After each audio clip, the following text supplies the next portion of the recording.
سیاسی رہنماؤں کی توپوں کا رخ اپنے ہی قبیلے کی طرف کیوں رہتا ہے؟ لوگوں کے صبر کا پیمانہ لبریز ہو چکا، انارکی کی طرف بڑھ رہے ہیں۔ طویل سیاہ رات آخر کب ختم ہوگی؟ مظہر عباس کا زبردست کالم۔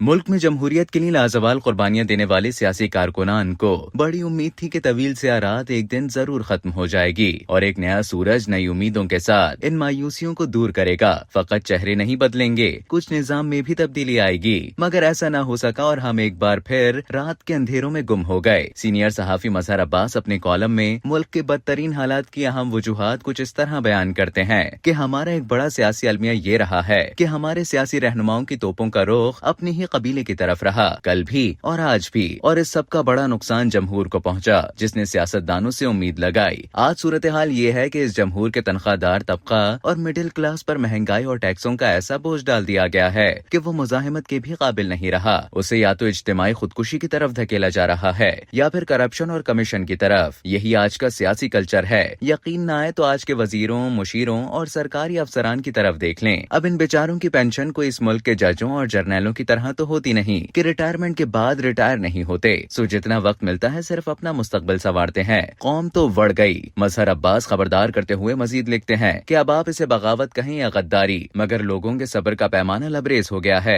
ایک طرف وہ اشرافیہ ہے جو اپنی کلاس کو تحفظ دے کر ٹیکسوں کا بوجھ عوام یا جمہور پر ڈال رہی ہے۔ تصور کریں جس ملک میں 2.5 کروڑ بچے اسکول جانے کی عمر میں بھی اسکول نہ جا سکیں، وہاں VVIP کلچر نافذ کیا جا رہا ہے۔ اگر قانون سب کے لیے برابر ہے تو گاڑیوں کی نمبر پلیٹ کیوں نیلام ہو 1-1 کروڑ میں؟ دوسری طرف آپ پر لازم ہے کہ بجلی کا بل دیں چاہے بجلی آئے یا نہ آئے، گیس کا بل دیں چاہے گیس آئے یا نہ آئے۔ نالوں کا پانی پینے کے پانی میں مکس ہو جاتا ہے، سڑکوں سے پانی جاتا نہیں اور نلکوں میں پانی آتا نہیں۔ اب یہ سب ہماری سرکاری اشرافیہ کو کیا پتا؟ کالم نگار لکھتے ہیں کہ ان بیچاروں کو کیا پتا مہنگائی کیا ہوتی ہے۔ جس ملک کے وزیر خزانہ خود پاکستان میں قریباً 6 ماہ پہلے اپنی غیر ملکی شہریت چھوڑ کر آئے ہوں، ان سے کیا شکایت؟ یہاں تو وزیر اعظم بھی ایسے آئے جو وزارت عظمیٰ پر نامزدگی کے وقت تک قومی شناخت نہیں رکھتے تھے۔ بقول مظہر عباس یہی وہ عوامل ہیں جن کی وجہ سے ہم نے اندھیرا ہی دیکھا، سویرا نہیں۔ بڑے سیاستدانوں نے بڑی سیاسی غلطیاں کی اور آج بھی کر رہے ہیں۔ کل جو کچھ PPP پر مارشل لاء کی طویل سیاسی رات میں گزرا وہی کچھ آج بھی ہو رہا ہے۔ کل مارشل لاء لگنے پر مٹھائی تقسیم ہوتی تھی، بھٹو کو پھانسی ہوئی تو دائیں بازو کے اخبار نے فرنٹ پیج پر پھانسی کے پھندے کے ساتھ نیچے مٹھائی کی دکان کا اشتہار لگایا۔ کل PP مخالف PP کی ٹوٹ پھوٹ پر خوش تھے،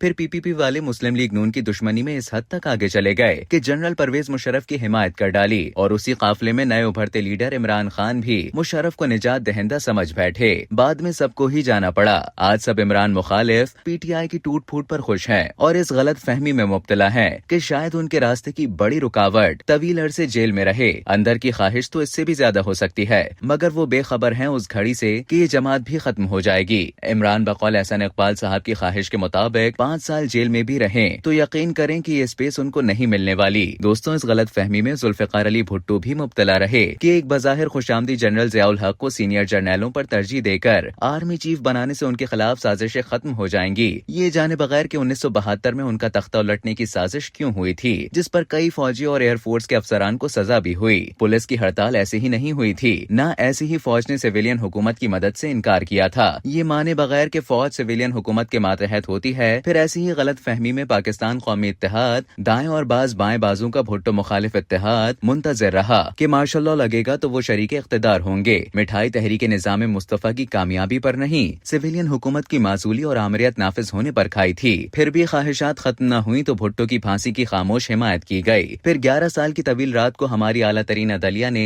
مکمل تحفظ دیا۔ یاد رکھیں، اقتدار جو غیر سیاسی قوتوں کی مدد سے حاصل کیا جائے پائیدار ہو سکتا ہے، نہ ہی اپوزیشن مذاکرات صرف اسٹیبلشمنٹ کی رٹ لگا کر اپنے لیے اسپیس حاصل کر سکتی ہے۔ آج جو کچھ تحریک انصاف میں ہو رہا ہے اس کی بنیادی وجہ خود پارٹی میں جمہوریت کا نہ ہونا ہے۔ یہی المیہ ہماری باقی سیاسی جماعتوں کا رہا جس کی وجہ سے طاقتور حلقے ان کو توڑنے میں کامیاب رہے، مگر کیونکہ مقبولیت لیڈر کی اپنی جگہ قائم رہی تو بھٹو کا زہر موجود رہا۔ مگر بے نظیر کی شہادت کے بعد پارٹی کسی اور ہی ڈگر پر چل پڑی۔ رہ گئی بات مسلم لیگ نون کی تو اس وقت تو شہباز کی حکومت ہے مائنس نواز۔ اب آپ یہ بات مانیں یا نہ مانیں، عملاً تو ایسا ہی ہے۔ آگے بڑھنے کا راستہ ایک ہی ہے، سیاسی جماعتیں انتخابی جماعتیں نہ بن کر رہ جائیں۔ 5 جولائی 1977 سے سبق سیکھا ہوتا تو 12 اکتوبر 1999 نہ ہوتا۔ آج بھی مسئلے کا حل مذاکرات سے ہی نکل سکتا ہے۔ جماعتوں اور ان کے قائدین نے آج نہیں سیکھا تو تاریخ میں وہ جمہوریت پسند نہیں، جمہوریت کچھ سے جانے پہچانے جائیں گے. ہم بہت تیزی سے انارکی کی طرف بڑھ رہے ہیں اور انارکی کی اپنی اپنی اقسام ہوتی ہیں. جناب اعلیٰ، جو کچھ عوام پر عذاب نازل ہوا ہے اس کا تو کوئی نوٹس، کوئی سوال، کوئی جواب تو لیں یا پھر عوام دشمن بجٹ کو مسترد کر دیں.